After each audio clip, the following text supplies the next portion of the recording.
Should be setting up in just one moment now. Let's see. Maybe like a countdown or something. Yeah, I don't, I think it's probably already running on YouTube while I'm saying this right now. It always just kind of sneaks up on you. So, anyway, here we are in the first episode of The Mystic Warrior. Ismael, what is going on? How are you doing today? I'm doing fabulous, Taylor. I am just on fire, brother.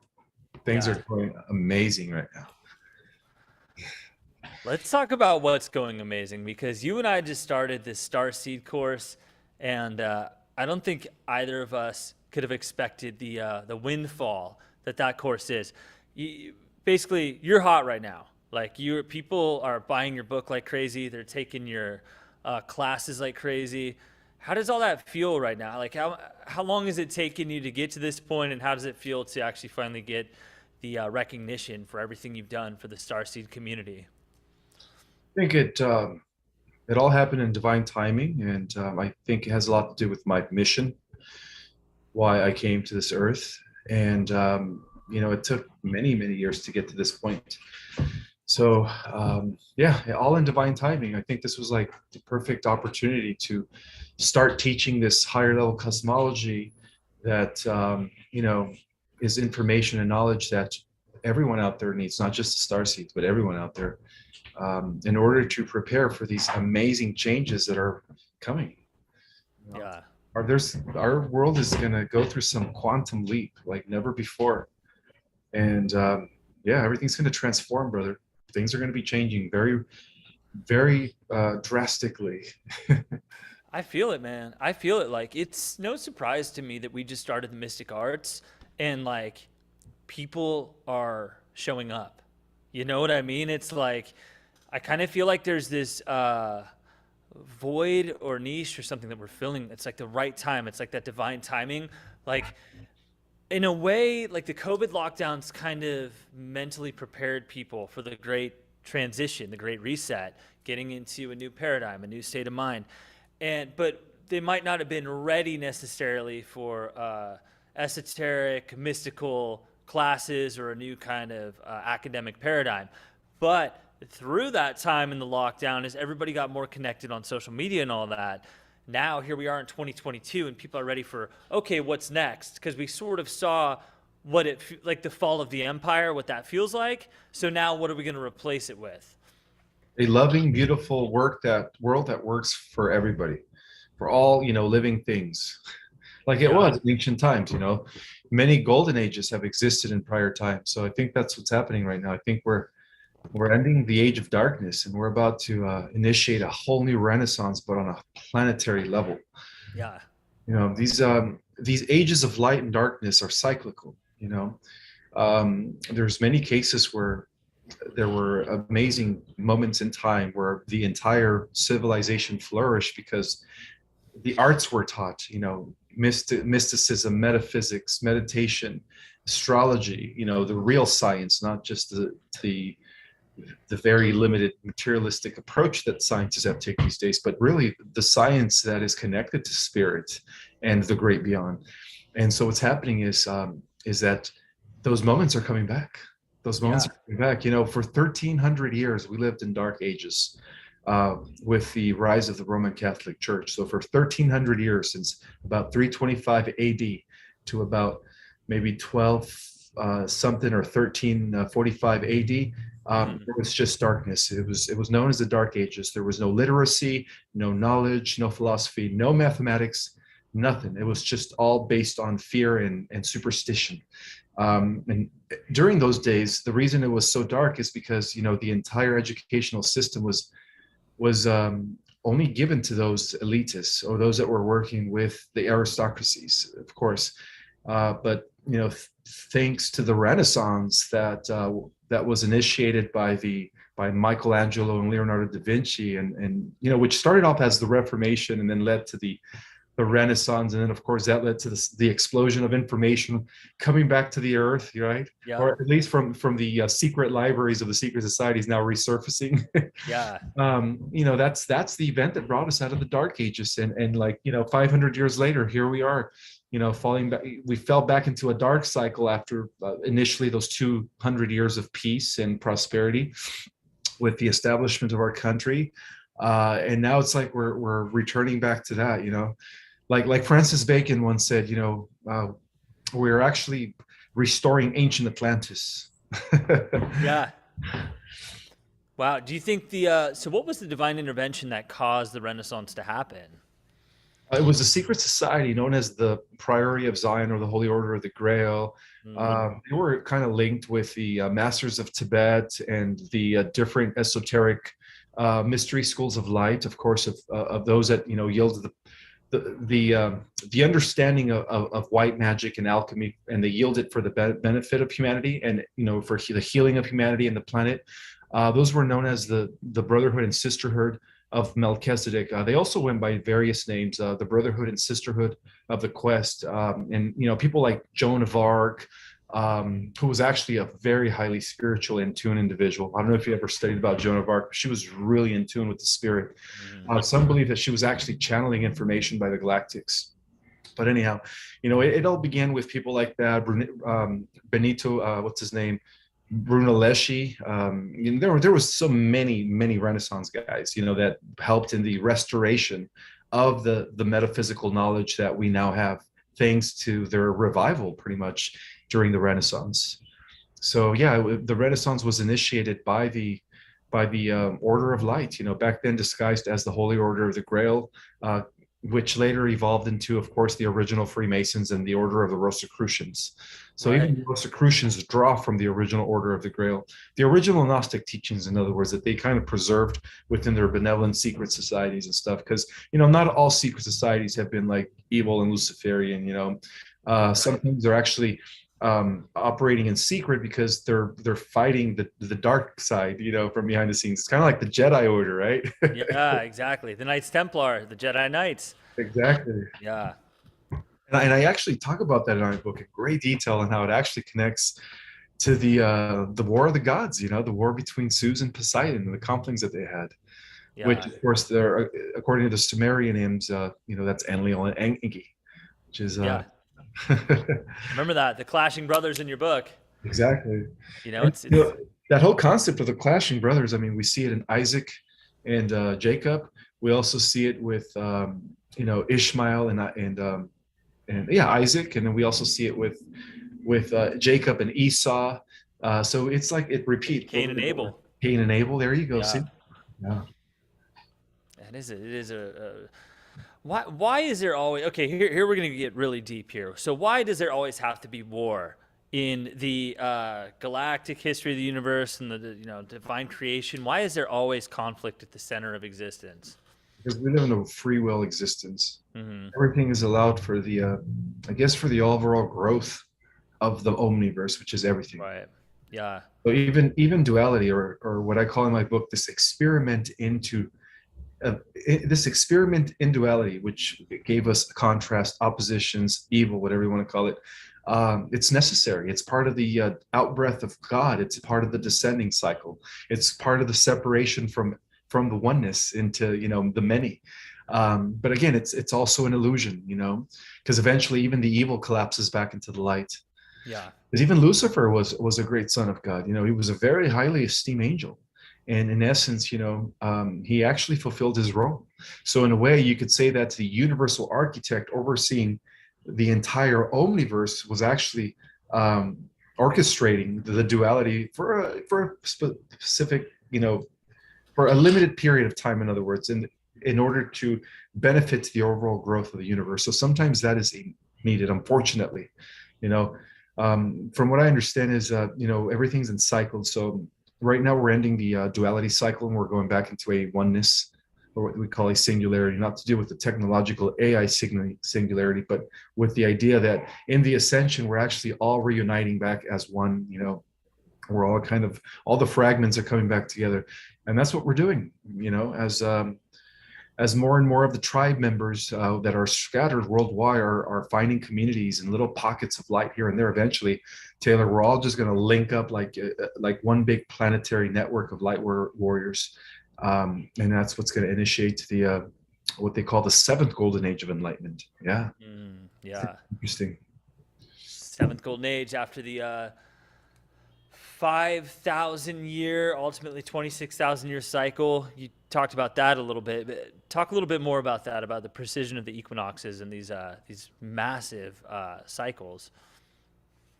Well, we live in a toroidal type of existence where everything's a sphere, like a duff nut. So the Earth is a sphere, revolving around a greater sphere, and then our star is a sphere, our galaxy is a sphere, so on and so forth. Our universe is also a sphere. We're spheres.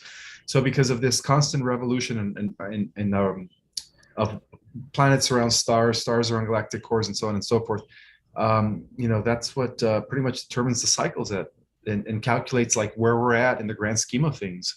When a new age will begin, and when when an old age is coming to an end. I mean, these cosmic revolutions are actually, they're timekeeping systems. They keep track of like of it, in other words, everything's like seasonal, Yeah.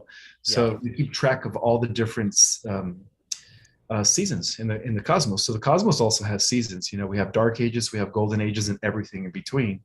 So Right. one of the main ones that I guess that is happening right now is that we're actually ending like all these different cycles, not just a 2,160 year cycle, which is from one house of the zodiac to another, but also two of those, which is a world age cycle consisting of 5,134 years. But then also we're ending the Platonic year cycle, or what they call the precession of the equinoxes, which consists of 5 of those. So yeah, so all these cycles are now coming to an end. They're all coming into convergence at this time, which is beautiful. It's not just about the Earth ascending; it's about what's happening in the entire universe. Yeah. I mean, the scale of it all is just, it's mind blowing, Very much. and you and I talk about all this stuff in the Starseed class. It's pretty profound what's happening, the timing of it all, how it affects us here on Earth, this grand ascension, this move to a 5D existence, and the reawakening of the gods on Earth and the angels and all of it. So when did let's talk about some stuff we don't talk about in class, because I know a lot of people are just interested in you. I mean, from the courses, I get a lot of emails about you. They're like, so what's Ishmael's background? Where did he come from? People, you have a messianic quality that people are very much responding to. When did you first hear the word starseed? When I was about 15 years old, I was attending a modeling convention. No, I'm sorry. What was I? Say 15, 16? Oh, I'm sorry. I was actually 21. When I was 21, I was attending a modeling convention, and one of the models forgot to show up. So I guess that's when somebody approached me and said, "Hey, you're tall. You're 6'2", right?" And I'm like, "Or 6 foot." Yeah. I'm like, yeah. Would you like to fill in for this model? We need somebody extra to do the runway. And then somebody said, you're a starseed, aren't you? Like somebody that was there in that convention just approached me and said, "You're a starseed, right?" And she was like, Wow. and I says, what makes you think that? And she says, because you have a particular energy. There's something, your energy is different than everyone else's. Yeah. Your energy is like indigo, high ultraviolet purple and stuff, which means like you're a very highly evolved soul. And then yeah, ever since I heard that, I started researching what that was. And then that's when I discovered Dolores Cannon's work. Dolores Cannon, she Yeah, was of course. a scholar, metaphysical, new age scholar, whatever you like to call her, to write about the star seeds and their mission to the earth and the different waves of star seeds that volunteer to come to the earth. So ever since then, I've just been on this wild goose hunt to just figure out everything about a star seed and what a star seed is. And then that's when I came to discover, wait a minute, that explains why I am so different and why I could never fit in, and why I have these abstract thoughts and I think way beyond the box. And so yeah, if anything, it just kind of gave me more security and confidence in my mission. Wow. And about that. That is so fascinating that you were first introduced to what a starseed was at a modeling shoot. You know what I mean? It's just, of all the places, there has to be something just divine. There has to be something like the universe is speaking to you at that moment. You know, like you were supposed to find this path, and it's just interesting because you and I, we both have a background in modeling, and there's not. I don't come down too hard on industries like that. I understand that it's fun. It's a way to make money. It's exciting, but it's not. Nobody would ever say it's loaded with a lot of substance. You know what I mean? It's not necessarily where you find the great scholars and academics of the New Age. It's kind of just people who are very working from a very base external level of existence. So it's ironic that that would be the place that introduced you to starseed cosmology and led you to Dolores Cannon too. Yeah, that's when I first discovered her. Wow. Based on her explanation of the different traits of a starseed, I totally resonated with that. And I said, oh, wow, that explains everything. And, Yeah. I developed a new sense of confidence as a result of just confirming that. It was just, Yeah. it was more like a sense of confirmation, the weight lifted off my shoulder, confusion, not knowing why it didn't, quite fit in and why I felt so different than anybody else. And and then little by little, I started getting downloads and memories of my life in Lyra, and that's when I knew, oh, wait a minute, I'm not human.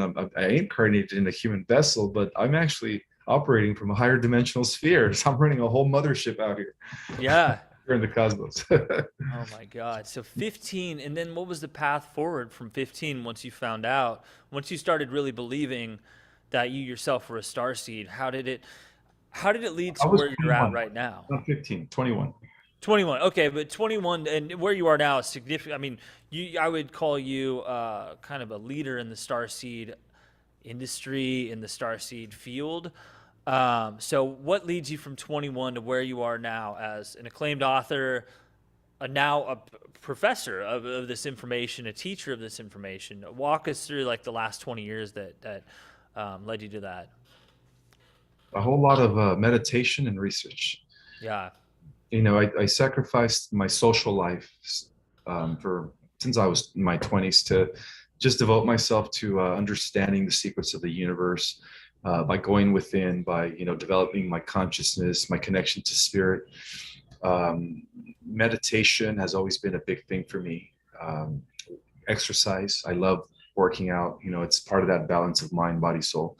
Hmm. Because I do resonate with the concept of the warrior. Many of my lifetimes, I've been told by mediums who actually have read my past lives that I'm either a king, warrior, or source wizard, a Yeah. a wizard who uses the forces of good, the universal life force and the elements to control things in a proper, healthy direction. Um, Counter-attacking, of course, the sorcerers and the necromancers and those that are into the dark arts. So I was always a white wizard, similar to Yeah. Gandalf from Lord of the Rings, I guess. As one of the guardians of the earth. So I've always been one of the guardians in all my incarnations. So I'm definitely a return guardian. This has always been the planet that I've always kind of protected ever since it was, ever since my original home exploded in Lyra. Yeah. Believe that the new kingdom of Lyra would be here one day, and that's why I've always protected this planet and this world. Nice, Yeah. nice. People are starting to watch, so we do have an audience here on YouTube. So we're just gonna keep on rock and rolling, and you know, I think we will hopefully get to a point where we won't even have to advertise or bring people in through Instagram and just do our weeklies at 5 o'clock Thursdays on YouTube, and people just know ahead of time. But I want to get back to the archetypes there because you said king, wizard, and warrior, and I think especially through high fantasy fiction, science fiction, all that kind of stuff, we tend to view these things as separate from one another. Like the warrior can't be the wizard, or you know what I mean, or it's a different archetype entirely. But when I was growing up, I identified with both Han Solo and Luke Skywalker equally, and I think that in this, and you talk about how you're part Lyran, you can tell your own starseed races, but there's a lot of convergence between these different archetypes, whether it's a warrior, whether it's a sorcerer, whether it's a king, whether it's a starseed. So tell me a little bit about how you feel like you stand at the convergence of all these different things. Well, in my final incarnation, I believe that I'm all of it. I'm the embodiment of all of my incarnations, all my versions, all existing in both future and past, Yeah. um, in the now. So when this ascension takes place, which is what I call the integration of other dimensional selves into the here and the now, I'm going to have access to all of myself. So I'm going to be both a king, a warrior, and a wizard, a great white wizard Yeah. guardian of the earth again. But at the same time, I'm gonna be all of that, because I've always been like that. In all my incarnations, I was either one or the other, or two at the same time, or all three. And now it's just I'm gonna be everything all at once, including collapsing myself as Solomon. By the way, that was one of my Yeah. Solomon the Wise. Many people have told me that I reminded them of Solomon because back in those days, Solomon was like me. He was like all very knowledgeable. He had all this wisdom, and everyone came to him for information because he was very tapped in. Yeah.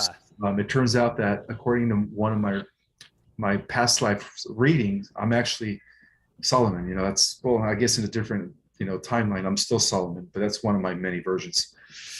Wow. Wow. So that's not even like in the sense of, we all have the potential to be everybody, but that you actually believe you are the same soul, the same spirit as King Solomon. Exactly. Yeah. Wow. We're part of the same oversoul, same lineage. Yeah. Yeah. Yeah. That's a pretty intense reincarnation. That's a it's a Yeah. big one. Yeah, I know.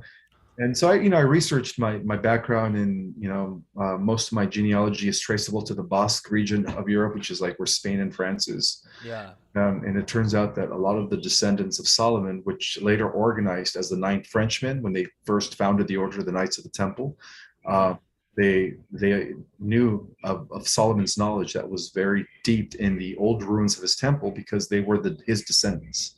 Yeah. And so I've always felt like a sense of that I was my genealogy has always been protected so that I could be born in this time and be here today to finalize what I began long ago. Actually, it all goes back to Lyra, what I couldn't finish in Lyra.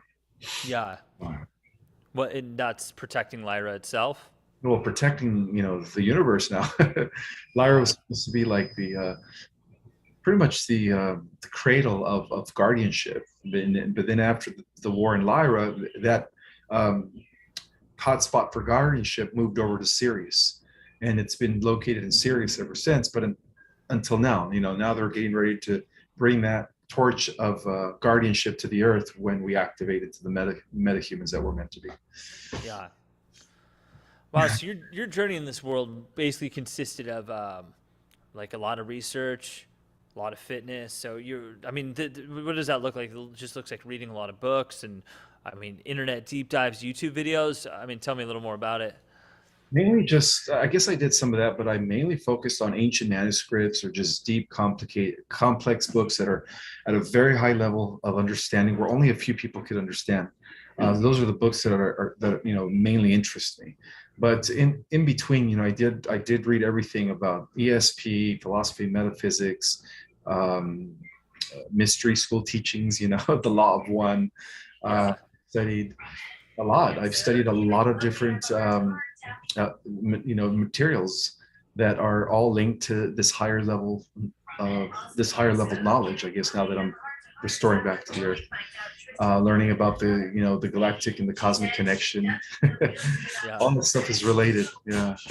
Yeah. Absolutely. But yeah, so I dedicated like all my life to that. I was a hermit up until maybe 2 years ago when I first got Instagram. So before that, I was just kind of working, in isolation from the world, doing the work for the one creator source, but in secret, because I knew Yeah. that the time would come when I would actually publish, my work and stuff in preparation for the ascension of the earth. Is there a TV on in your background? Oh, there is actually. Would you be able to turn that down, please? Hold on a second. Yeah. It's all right. Yeah, I'll take over for a minute. Yeah, couldn't help but notice that. That's pretty. Sorry about that, guys. No, all good, all good. First episode. Yeah, I love it. Maybe you could edit that. Yeah, no, you know what? We're live, so it doesn't matter. This is Right. yeah, it's fun. It's real life. I was teaching the class earlier today, and I don't know what was happening. There must have been a police chase outside, but this one LAPD helicopter went by my window over and over and over for like the first 45 minutes of class. So it's real life, man. We're trying to be protectors of the galaxy while dealing with, TVs on in the background and working. Well, hey, look, maybe you won't be working a real job soon at this point. You know what I mean? We're getting pretty close here. Yeah, I know. It's amazing how a lot of people out there are now interested in this higher level cosmology and learning about the starseed purpose and mission, and what's to come and the reason why we're here. It, Yeah. it's so like to me, I feel honestly, it's like this is what I came here to do. I came here to pretty much help activate and help gather, the legions. That's what I call them, the legions, because that's what we are. We star seeds are angels or celestials. We're the legions that descended into Earth in order to save the Earth and the entire universe. Yeah. Yeah, it's wild. I mean, it's so hard to find that purpose, that divine purpose in this world, in this country, in this life, because there's so many things that, the system keeps us from it. Uh, Not even in like an oppressive way necessarily. There is that too, but it's just the distractions, just constant distractions. Like I worked at a hotel for 15 years, and I had to. What ultimately got me out of that job is got my autoimmune disease, and I was hospitalized, and that's what kickstarted the process of what first started to be like a year and a half of disability, as I was recovering from the disease, feeling like that was now an opportunity to take my life in an entirely different direction. It's like, okay, I don't have to work for a year and a half. What do I want to do? Who do I want to be? What kind of a life do I want to go back to if and when I heal from this autoimmune disease? And no surprise that I did not miss that hotel at all. You know what I mean? Like, not even remotely. It was almost like, I don't want to be too like dramatic, but it was almost like being pulled out of hell or something like that. I'm like, wow, like waking up from like not a nightmare, but like an anxiety dream where it's like, what did I just do with the last 15 years of my life? Like, what the hell was I doing with myself? You know? And so that's how that started, where like I realized in the occult, esoteric, spirituality, it's all in my background and my upbringing.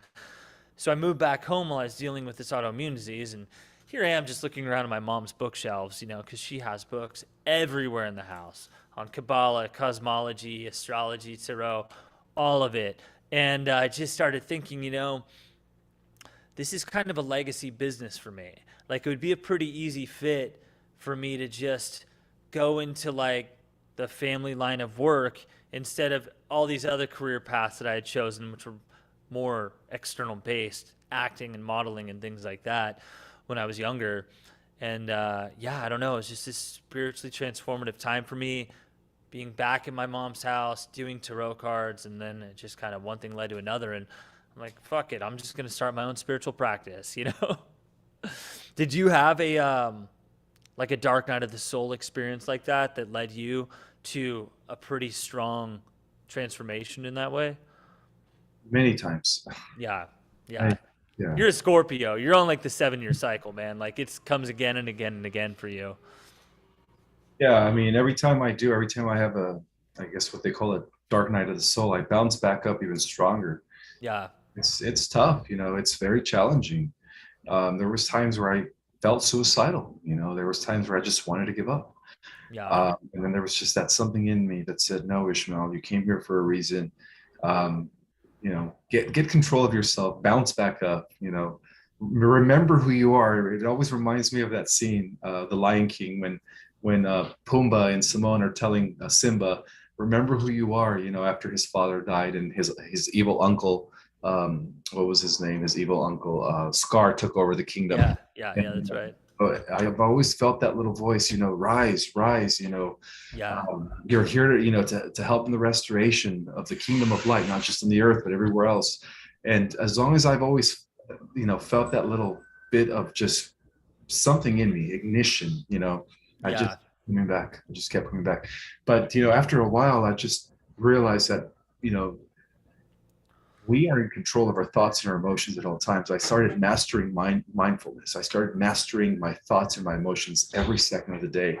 And every time I felt like I was entering a dark night of the soul, I would actually step back and absorb the circumstances that were taking me there, or just really just the emotions. Perhaps it was just something that I suppressed, or just that just started to resurface. So I started analyzing everything.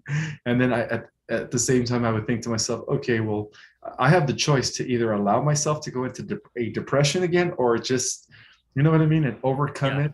break the transmute, cycle. yeah, break the cycle, overcome it, transmute it, and have a greater strength of mind and Yeah. emotion over it. And so in a way, it just sharpened me. I felt like it was molding me. Like I've been being molded the whole time. Every time Yeah. I went down, I came back up. I think, and one of the keys there, and I talk about this in my practice all the time, is choice, because it's like we do have that choice. And I think every day we stand at a crossroads every day, and we need to make a choice to either walk the path of our higher self, walk in that higher vibrational energy, or do we surrender and do something that is motivated more by lower vibrations or in our lower self. And everything we do is kind of a culmination of all those choices we make for how we feel, whether we feel content with who we are, whether we feel at peace with ourselves versus whether we feel depression, anxiety, whether we feel hopelessness, insecurity, pain. All of those kind of things are a byproduct of all these little choices that we constantly make all the time. Yeah, so I guess the solution to this is always be mindful of making better choices. Yeah. Yeah, it is. It's as simple as that. We're human. We're gonna mess up a lot of things, but And it's I okay guess to make mistakes. That's how we learn. exactly the I'm not soul's trying to growth. you can't be making mistakes. You have to always make the right choice because no, sometimes you have to make the wrong choice because maybe that's meant for you to experience something that's going to give you more growth in the long run. Yeah. What's an example of something that really pushed you? And there's some comments here. Somebody saying like, "Oh, I love that scene in Lion King," and our story is so relatable. I want to actually mention one thing in the comment, and then I want to ask you something. But I see this a lot when I was talking about being at home and kind of going into the family practice of esoteric spirituality, which let's face it, it's a pretty rare family business for most people. And someone commented that I was lucky that I had my mom in that field because her looked like her parent would call her the devil doing that stuff. And I have to say, like, I know you have a lot to say about that too, Ishmael. So I'll turn that to you in just a sec. But yeah, I do feel lucky about that because one thing I've noticed in the spiritual industry is not a lot of people have come from that in their household in that background.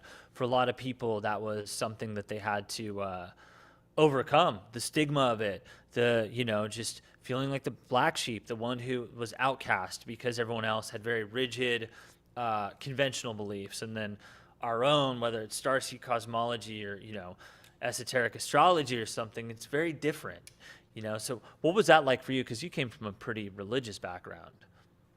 Oh, it was very difficult. It's almost like I had to just suppress myself, the real me, and Yeah. pretend to be like them so that I could just fit in.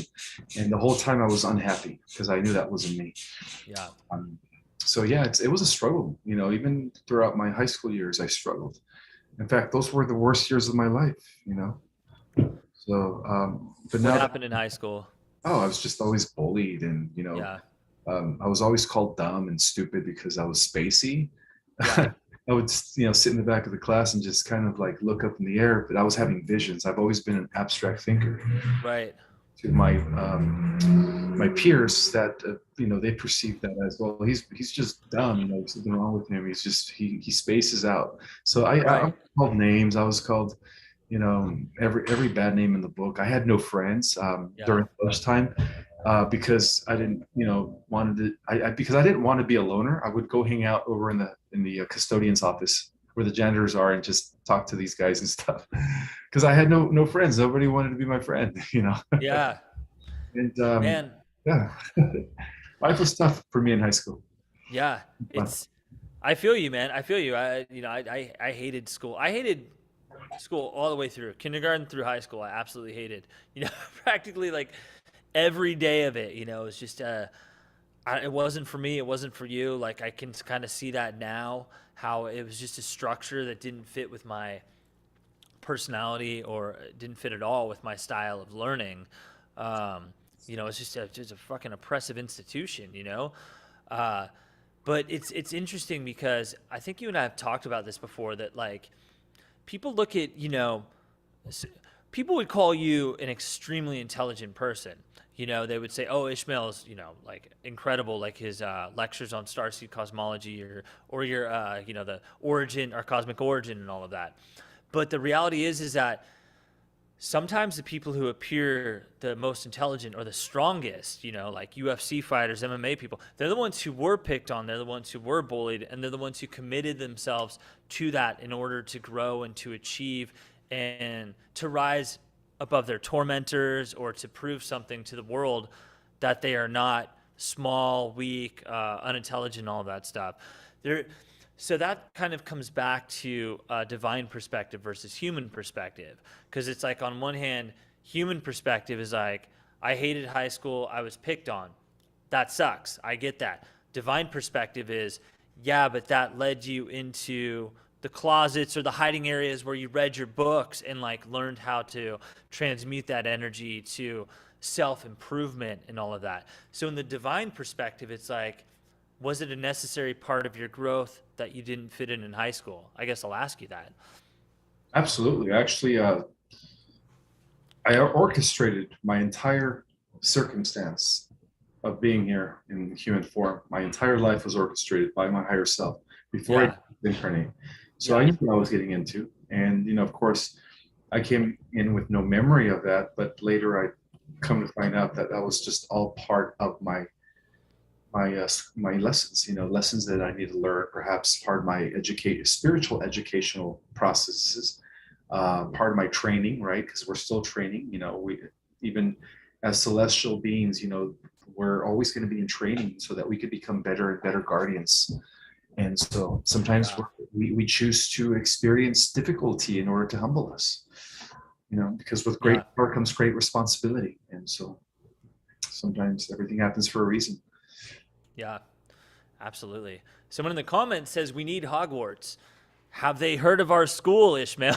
I don't know, have they? Yeah. So, guys, Ishmael and I have started a spiritual school. It's called the Mystic Arts. It's the mysticarts.org. We have our partners, Sarah Ashley and Nuri Saforo. And we have classes on starseed cosmology, astrology, elemental magic, tarot, and we have clairvoyance classes coming up. So we have answered the call of the need for places like Hogwarts, or what is Professor Xavier's School for the Gifted? Is that what it's called? It could be For like, yeah, Yeah, similar. from X-Men, So we are on our way to building that, to changing the academic paradigm, the curriculum, the all of it. So And cultivating yeah, our divine God-given abilities that we all have. You know, yeah, so yeah. that I truly believe. Go ahead. Go ahead. go ahead. I was just going to say that we can unleash the real power, not the technology, but the real power that is locked in within our dormant DNA. Exactly, exactly. Like, I believe that, you know, uh, you know, big things have small beginnings. Lawrence of Arabia, right? I do believe that in time, as and look, so far our school of the Mystic Arts doesn't even have a small beginning. It has a pretty big beginning. Like, it came out the gate very, very strong. People are clamoring to get into our Starseed course. I believe that in time, not even a long amount of time, in the next 6 months, next 2 years, I think this thing is just going to grow. I think it's going to explode. I think this is going to be part of the new awakening. It's going to set the new standard for what kind of information and what kind of practices people are going to be seeking in the new world, in the age of Aquarius. What kind of a life they want to live, what kind of information they want to learn, how they want their soul to grow and evolve. Exactly. Yeah. It's almost like we're the harbingers of of the restoration of the ancient mystery schools, because this is not new information. This Yeah, is information that was actually practiced and taught during the times of Egypt and ancient Greece during its golden era. Of course, in times of Atlantis and Lemuria. So what we're doing is we're actually bringing it back to that, bringing yeah, it to the real knowledge, not the left brain thinking of learning things and then memorizing things that really aren't really meaningful in life. They should be teaching people how to activate their third eye chakra, how to activate all their chakras, how to go from beta wave to alpha to theta, so that we could perform things at an optimal level, right. literally become superhuman. Yeah, And so this is going to be one of those institutions, that is going to hopefully allow other metaphysical, mystical, whatever you want to call them, online schools to also resurface. And then in the end, hopefully just take over the actual entire educational system, hopefully Yeah. by 50 years I mean, or less. I know that in the history of the intersection of academics and mystics has been so vast, and it's only in this era that has become less common that scientists are practicing the mystic arts and things like that. But historically, that was always the case. That was always the case. That was part of like you said, the education curriculum for the elites. Yes. It was the mystic arts, magic was part of that, dating back to ancient Babylonia, and for practices for purposes of healing and to Well, it goes back to basically Atlantis. Atlantis. Absolutely. Talk a little bit about that. Yeah, well, the Babylonians actually corrupted it. They became the origin of the Cabal, of the dark sorcerers and the necromancers and the dark lords, the ones who have been overseeing the elite, the dark nobility elite families. So the original mystery schools actually goes back to Lemuria and Atlantis, and then later they were diluted, preserved in the, I guess, halls of Amenti, as well as in the underneath the Sphinx. Yeah. And then, of course, in the Library of Alexandria, which was later destroyed by Right. the Roman Catholic Church. And then that was the last depository of this knowledge. So for almost 2,000 years, this knowledge has been in suppression. However, again, going back to the times of the Renaissance, there was an attempt to resurrect the information, but that only lasted for 200 years.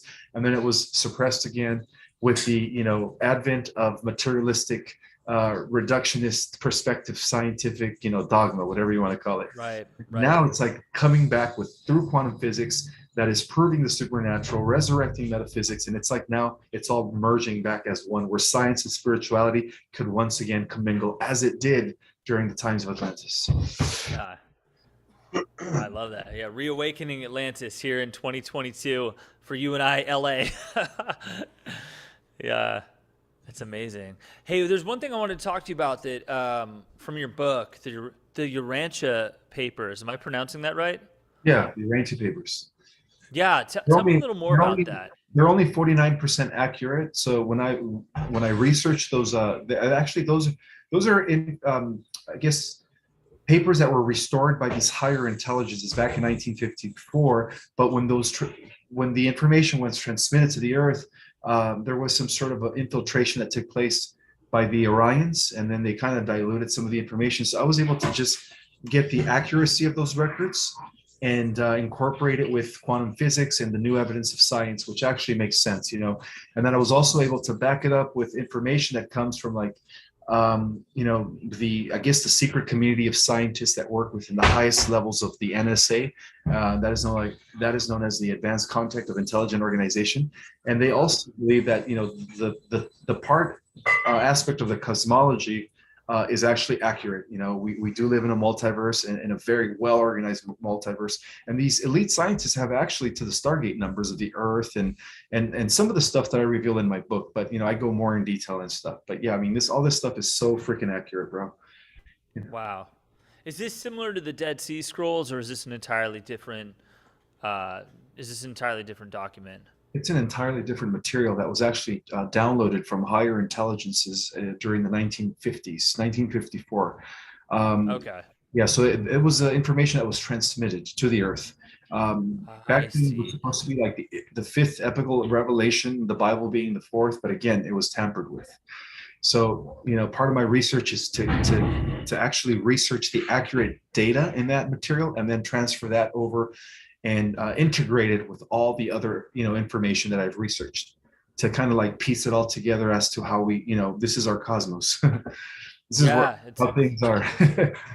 Wow, it's like a transmitted cosmic codex. It is. That's what it was. Yeah, exactly. Yeah, that is insane.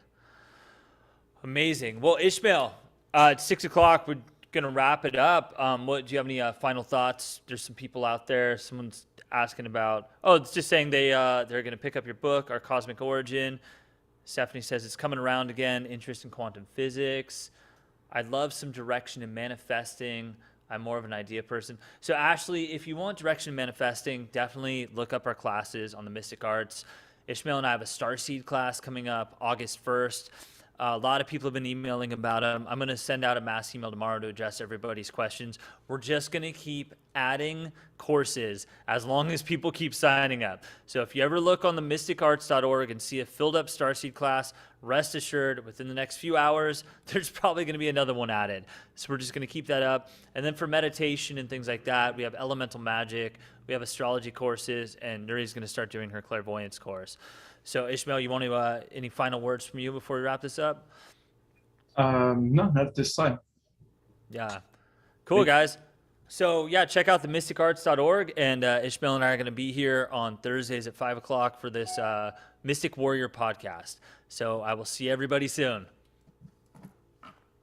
All right. Have a good one, Ishmael. Yeah.